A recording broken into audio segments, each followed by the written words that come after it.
Thanks a million, y'all. We raised $3,100 for Veterans for Child Rescue. Can't thank you enough. Now let's get into it.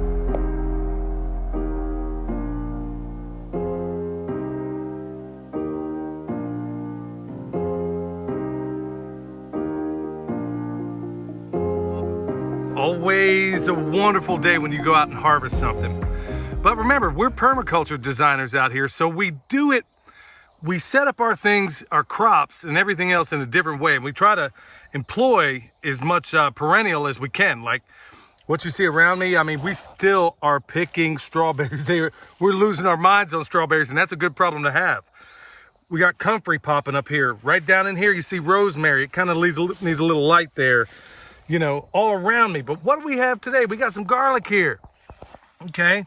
So this is what's important, y'all, is that in most orchard settings, or I wouldn't say food forests, but most orchard settings, you're gonna find this tree standing all by itself, all alone. It doesn't have to be that way.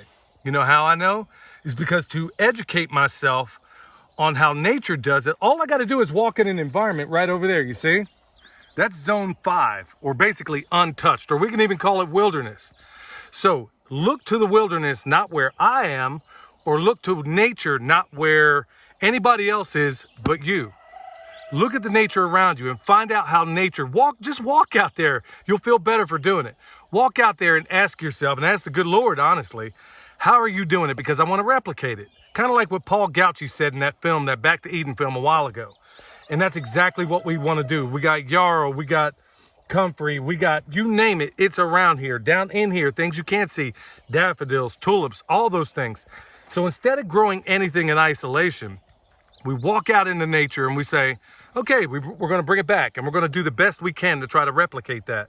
And then what we find out, that instead of having a single harvest of, let's say, this Loring peach, we don't get that. All in the same, I mean, with arm's reach of where I am, I got rosemary, I got blueberries right over there, I got comfrey, I got, guess what this is? Let me pull it up out of here. Bam, garlic, and that's what we're getting today. And we got lots and lots of it.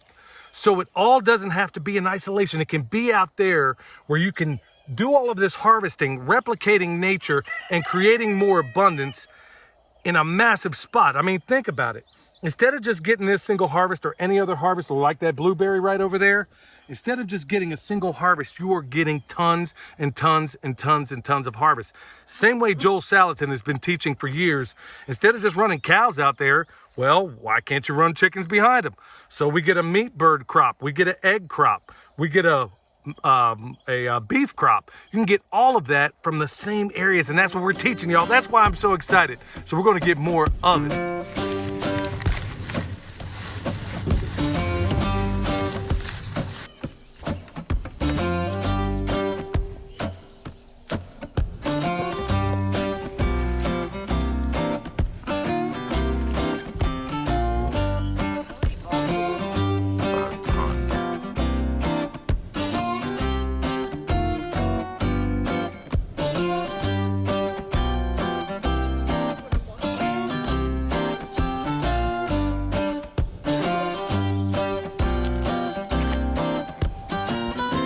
Okay, we were out picking garlic today, and we also have just wild blackberries growing along the fence. So we're just gonna harvest a few of those at the same time.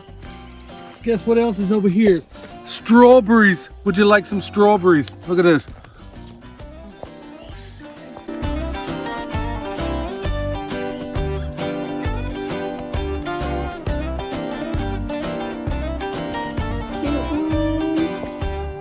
Okay, y'all, they're getting it done. Look at that.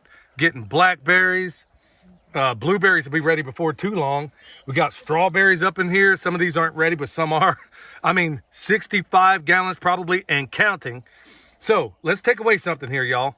For those of you, especially in the drought areas, you might want to consider this ground cover. In our case, just happens to be edible. How cool is that when there's strawberries? But also, there are times like with some of this comfrey over there, we'll go through with a rice knife and we'll clear out areas. Sometimes you see me on camera use one of these. This ain't the most efficient way of doing it, believe me. Rice knives are what William and Michelle typically use, and I'm gonna start doing it a lot more myself. Now, speaking of rice knives, we actually have some limited quantity at the website, and we're going to bring them out as we're able. You know, we're going to have different designs and different colors and all that good stuff. So we have those at the website. We also got comfrey salve, which is made basically out of comfrey. And the bees we have over here, can't really see them right now, but the wax from those bees, pretty much everything in that bottle except for the organic olive oil comes from this farm. How cool is that? We also have some comfrey up there, so if you want some, you better get quick, because everybody and the great-grandmother seems to want it. So with that said, y'all, let's take away. Not only are we getting abundant harvests in multiple places right now, but also remember, nature is modest. So all of you Seattle protests, take note. Nature doesn't like to walk around naked. So with that said, let's move on to the next one.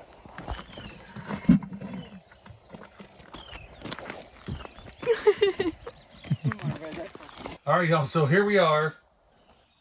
We're inside, obviously, the high tunnel. And in the last video, you saw us talking about how everything got messed up the second we used that bagged soil in here.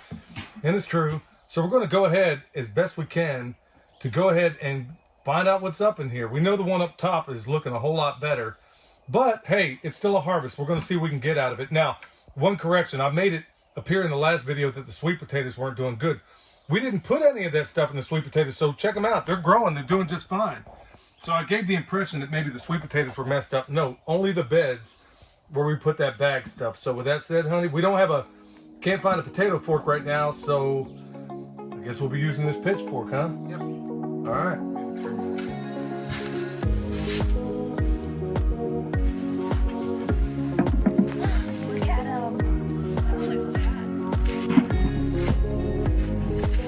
So Kendra, did you ever think you were going to be a farmer? I'm seeing the old timers working and the two young people standing watching. Yeah, what's up with that? All right, we only picked up half the beds so far, and this is light years better than what I really expected. We've got Yukon Golds. These two are Yukon Golds, and these are a purple potato, which typically aren't as productive as like your Kennebecks or your Superiors, but we still got more than we thought we would. Yeah, especially out of here where we had that jacked up soil. So we got 3 more. Looks like they're growing pretty good still. And now it's time to go up top and we'll go do the harvest up there. So it's looking pretty good so far. Yeah, this is where we get stuck, in the back of the truck. All the work we do. The hard workers are in the back. All right, remember, at the end of July 30th and 31st, we are going to be in Camden, Tennessee for the swale class. 2 days, y'all. You're going to learn everything you need to know about swales and whether or not they work on your property. In many cases, it's probably going to work out, but not in terrain like this. So anyway, that said, y'all, we already got a fair harvest down there, and now we're up here at the top, and now it's time to see what time it is. All right, y'all, this is the difference between that store-bought stuff, what you saw down there in the greenhouse, and the stuff we made. Look at that. Bare hands all the way down to the elbow. Bam! That's why you want to learn how to make your own compost, Paul. That's exactly what we're teaching. Is it cute? Oh, wow. I mean,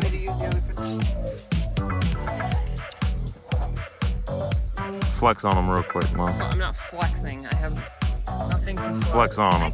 Hercules. Hey, y'all, if Klaus Schwab has his way, this is going to be what's for dinner. I heard a podcast. All right, y'all, so look at this. Tons and tons of potatoes, and we're not even close to being done. We got some near the Hugel Mound down there. We have some in the instant garden. Those are coming up, and we still have, I think 3 or 4 beds still left in the greenhouse we have yet to do. So these all came from the Hugel Mound. Did those come from the Hugel Mound also? Mm-hmm. Y'all, I didn't expect anything out of that mound. I really didn't. So that's like getting money from home without writing. Then we got blackberries, and look, we're not done. We got all these potatoes, all that garlic, so what are we gonna make with it? roasted potatoes. Yeah. Well, that says it all. So we'll have roasted potatoes, mashed potatoes with garlic. We have Salt potatoes. potatoes, amandine, popcorn potatoes, potatoes and neck bones, potatoes and ribs. There will be no potatoes and neck bones. Yeah. Well, anyway, look, we got all this right now, and we're still not done. So we got to go down there. When I say we, I mean them.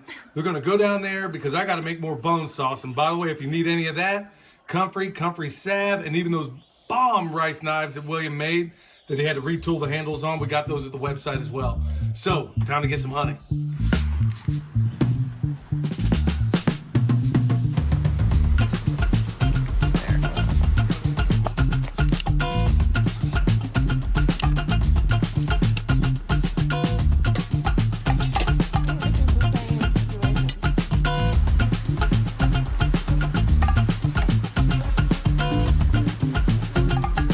All right, y'all, so we're missing a little bit here, but essentially 3.5 gallons out of this batch, and we got a ton more about to come out.